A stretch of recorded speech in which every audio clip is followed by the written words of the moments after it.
It's the end of the summer of 1945 in the scorching desert of New Mexico. The war has just ended. Hiroshima and Nagasaki have already suffered nuclear hell. And yet, in a small laboratory located in the heart of Los Alamos, some scientists continue to handle the most dangerous materials humanity has ever known. At the heart of their experiment is a 6 kiloeq sphere of plutonium, an object barely larger than a grapefruit, but capable of unleashing incredible power. Intended to be the core of a third atomic bomb, this core was ultimately not used against Japan. Today I'm going to tell you the fascinating and tragic story of this plutonium core. How, in trying to push science to its limits, 2 men lost their lives on the verge of a chain reaction.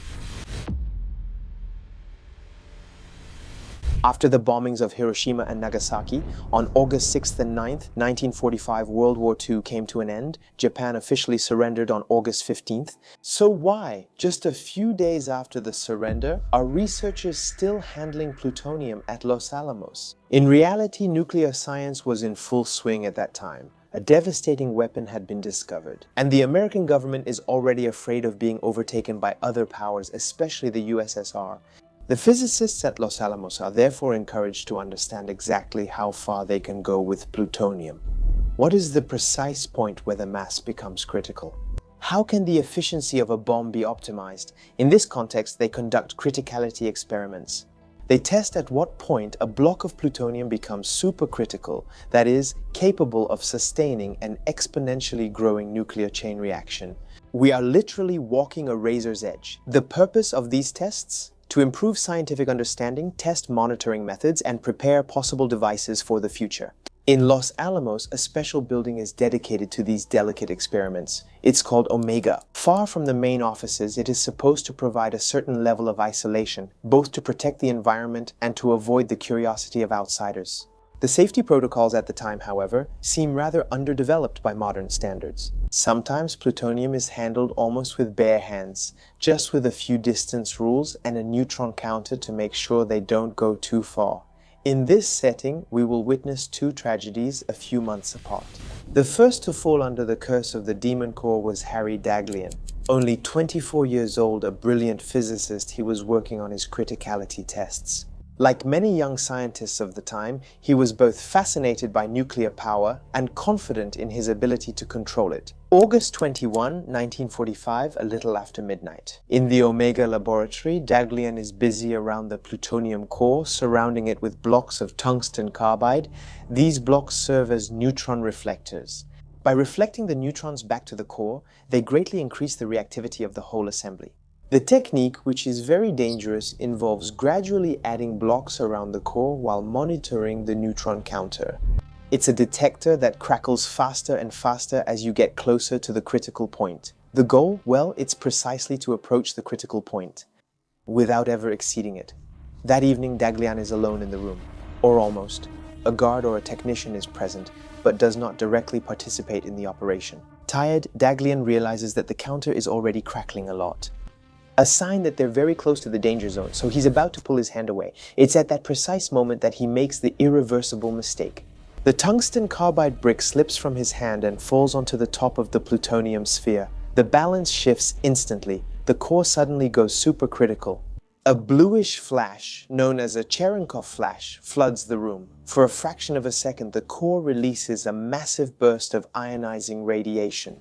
Daglian, panicking, pushes the brick away with his bare hand, breaking up the assembly to return it to a subcritical state, but the damage is done. In just a few seconds, he absorbed a very large dose of radiation. In the hours that follow, Daglian already shows symptoms of acute radiation syndrome. Nausea, vomiting, and especially a burn on his hand.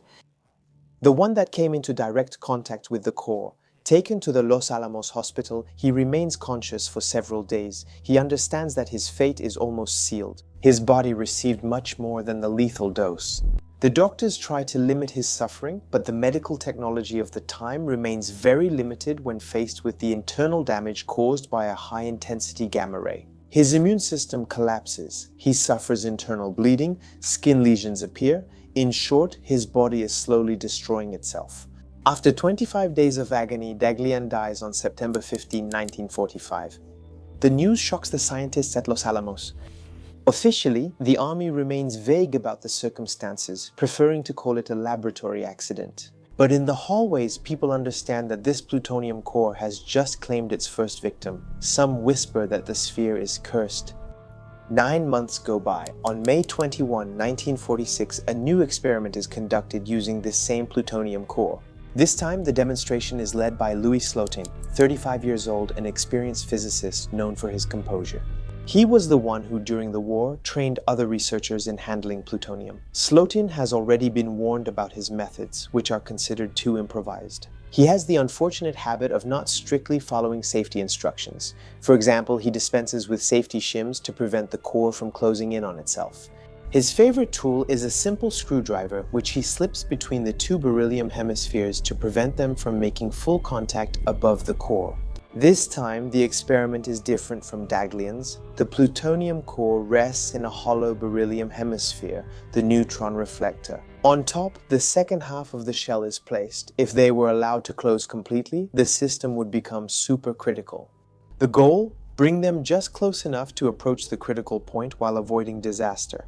Officially, a set of shims is supposed to maintain a safe gap, but Slotin prefers to do everything by hand. That's why the screwdriver is there. On the afternoon of May 21st, he wants to show this technique to colleagues.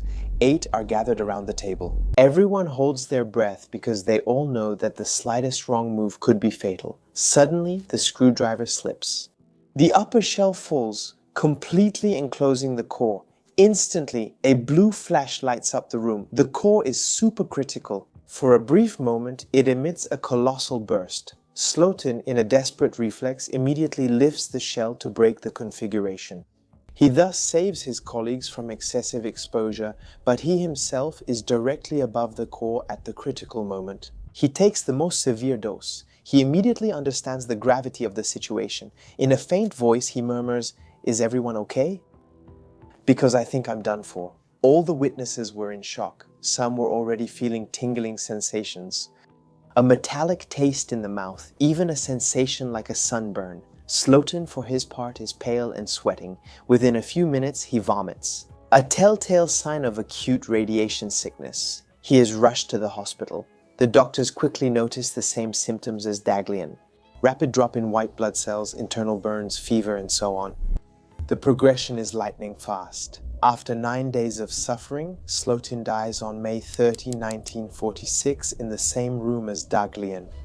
The death of this experienced physicist leaves a deep impression. 2 victims, 2 dates. Strangely, both on the 21st of the month, on a Tuesday. The press says little about it, but in Los Alamos it's an emotional shock. The nickname Demon Core becomes unavoidable.